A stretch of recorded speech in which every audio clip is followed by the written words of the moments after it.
Oh, doucement, Vermuche. Qu'est-ce que tu cherches? Vermuche faim. Chercher à manger. Il fallait manger le tofu qu'il y avait à table. Ma pâte au fou. Vermuche veut viande. Vraie viande. Je peux t'emmener au grec, si tu veux. Vermuche va chasser. Ok, mais mets une petite laine, hein. Il fait frisquet dehors. On récapitule. Qu'est-ce qu'on ne fait pas quand on sort? Pas manger chat. Et Pas manger chien. c'est bien. Le pauvre Tekel de Raymond. Et je sais qu'il ressemblait à une saucisse sur pattes, mais plus tard comme ça. Le pauvre! Aujourd'hui, on vous parle d'Erectus de Xavier Müller. Une histoire de virus, cette saison, particulièrement contagieux, qui fait régresser plantes, animaux et humains de plusieurs milliers d'années. Ainsi, les contaminés se retrouvent avec l'apparence et le cerveau d'Homo erectus. Une course contre la montre commence pour trouver un vaccin, tandis que certains prônent l'extermination pure et simple des contaminés qui font des ravages partout où ils passent. Non, Vermuche, on lâche le trépied. On lâche le trépied. On lâche. Non. Reviens là, on lâche le trépied. Non. Vermuche, où es-tu? Petit, regarde ce que j'ai. J'ai dit bon miam miam.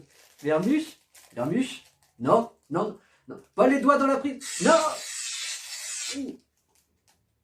Ça va, Vermuche?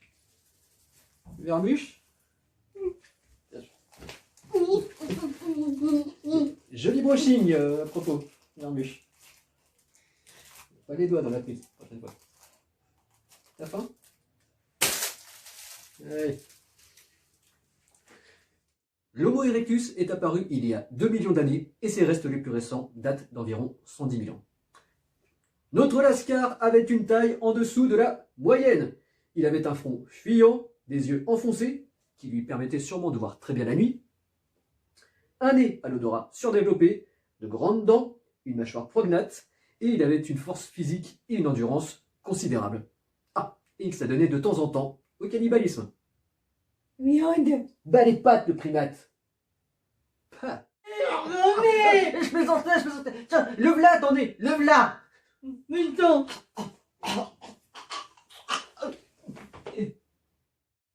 Xavier Müller nous apprend que certaines espèces animales, et l'homme y compris, ont déjà subi dans leur histoire un phénomène de régression que les scientifiques nomment réversion.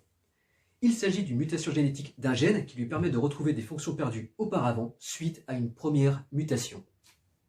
Toi, régression. Celle qui illustre le mieux la régression, c'est toi là. Non, toi. Non, toi. Non, toi, tête de bébé. Ainsi est née la première blague pourrie de l'humanité. On reprend. Moi, Yoju. Toi, Vermuche. Moi, Vermuche. Toi, crâne de lune. Non. Yoju. Yoju. Non, toi, crâne de lune. Reviens, on n'a pas fini. Fin. Non, laisse les poissons rouges. Les poissons rouges. Ce premier roman palpitant a eu le droit à une suite avec Erectus, l'armée de Darwin, où les contaminés sont parqués dans des réserves pour préserver ce qui reste de l'humanité. Mais une organisation capture en secret des Erectus pour mélanger leur ADN avec celui de personnes saines pour créer une humanité améliorée, plus respectueuse de la nature et plus proche de son environnement. Pour l'instigateur de ce projet, pas question de demander l'aval des gouvernants. Il va diffuser son virus, pas tout à fait au point, sur le monde entier. Certains en sortiront améliorés, mais la majorité sera transformée en Erectus, livrant l'humanité à une guerre des espèces inédite. Ces 2 romans sont l'occasion pour l'auteur de glisser au premier plan les questions écologiques d'actualité de nos jours. Bien que moins évolué, l'Erectus aurait bien des choses à nous apprendre, notamment grâce à l'osmose qu'il a su créer avec son environnement.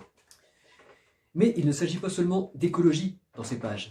L'action et l'aventure, bien présentes, font de ces livres de véritables turnovers qui appellent un 3e tome. Crâne de lune. Crâne de lune. Bon alors, comment ça s'est passé avec la cousine Vermuche? C'était pas de la tarte. Son reportage sur les gorilles l'a un petit peu perturbé. Ouais, son prochain reportage, c'est sur les pingouins. Ça devrait aller. Ah ouais? Je suis impatient de la voir revenir. Yo? Où est-ce est-ce qu'ils sont passés, les poissons rouges?